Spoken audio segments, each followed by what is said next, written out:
So President Donald Trump's latest tariff blitz is facing pushback from trade partners around the globe. Brazil's president called duties against his country unfair and a strategic mistake. And China is urging the administration to correct what it calls a wrong practice. Here in the United States, the Trump administration's sweeping new tariffs are almost immediately challenged in court. The Liberty Justice Center was behind the lawsuit that overturned Trump's Liberation Day tariffs. It's now representing two small businesses that say the new tariffs are also illegal. Asher Rapkin is the co-founder of one of those companies, Collective Horology, and he joins me along with Sara Albrecht. She is chairman and CEO of the Liberty Justice Center. And welcome to you both as we continue to try and parse this latest trade salvo. Asher, to you first. The tariffs are not that high. You know, why are you fighting the administration on these as well? And I'm wondering what kind of an effect it will have on your business. Well, thanks for having us, Paula. And I would say saying 12.5% is not that high is a little bit of Stockholm syndrome, because if we roll back the clock prior to April of 2025, there was no 12.5% tariff. So it's pretty critical, because this is part of what we've seen over the last 16 months, from IEEPA to Section 122 to Section 301. It's a parade of tariffs that have diminished our ability to have operating expense to grow and increase prices to our customers.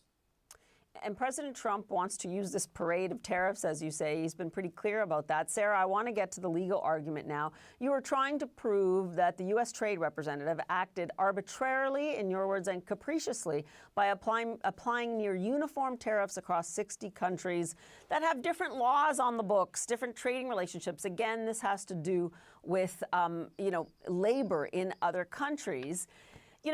Jamieson Greer, the U.S. Trade Representative, says that they're legally on firmer ground, not like Liberation Day tariffs. What do you say to that?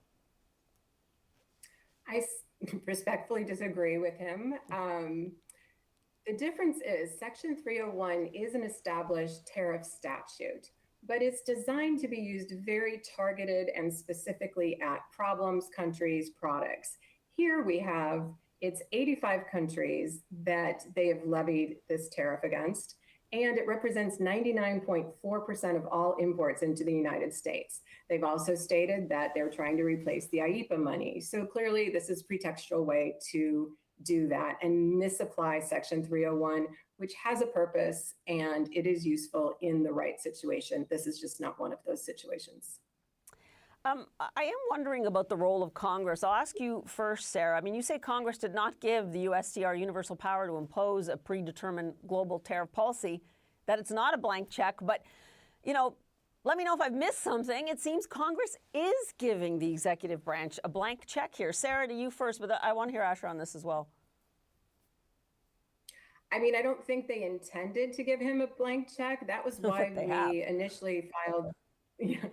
Well, they need to do their job, and we're kind of doing their job for them. We struck down the IEEPA tariffs. We're challenging 122 because it's really not about the president. It's about the presidency and stopping this power now and not letting the future presidents make up statutes and rules just to fit their own needs and kind of back into what they would like to ultimately do.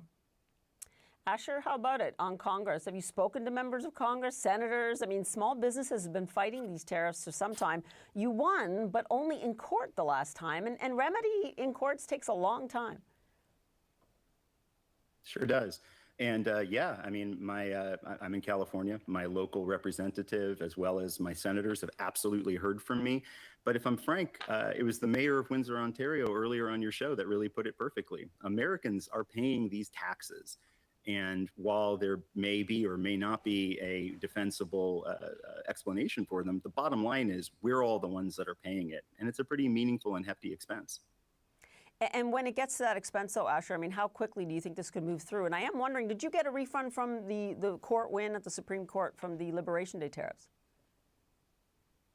We're eligible for it, but we're waiting for over $164,000 plus interest of refunds that have yet to come. So even if there was something that we saw or change here in terms of 122s being ruled illegal, for example, or the 301s, all the money that small business has put in, including mine, may take months or even longer to get back. So even if that money does come back to small businesses, we're lucky enough that we might have enough cash reserves heading into this that we were able to weather that first storm, but there's no guarantee moving forward for us or for so many other small businesses in the same place. So, our hope here is that we do see some significant movement and faster so that we don't all have to put our hard-earned money into this.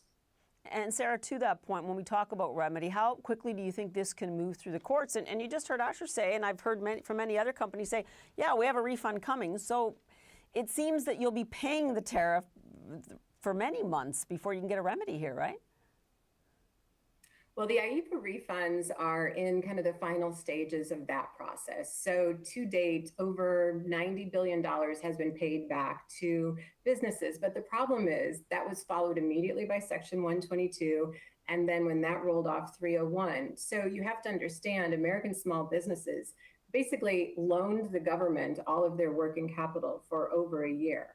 So we are clearly going to move for an expedited hearing on the Section 301, but as the law moves slower than people would like, we are not expecting refunds anytime soon, unfortunately. It's just kind of rolling them forward, and we will not stop until everybody gets their money back from IEEPA and until he stops levying tariffs that are in violation.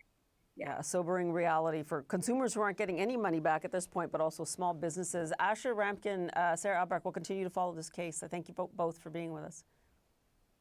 Great, thank you. Thanks for your time.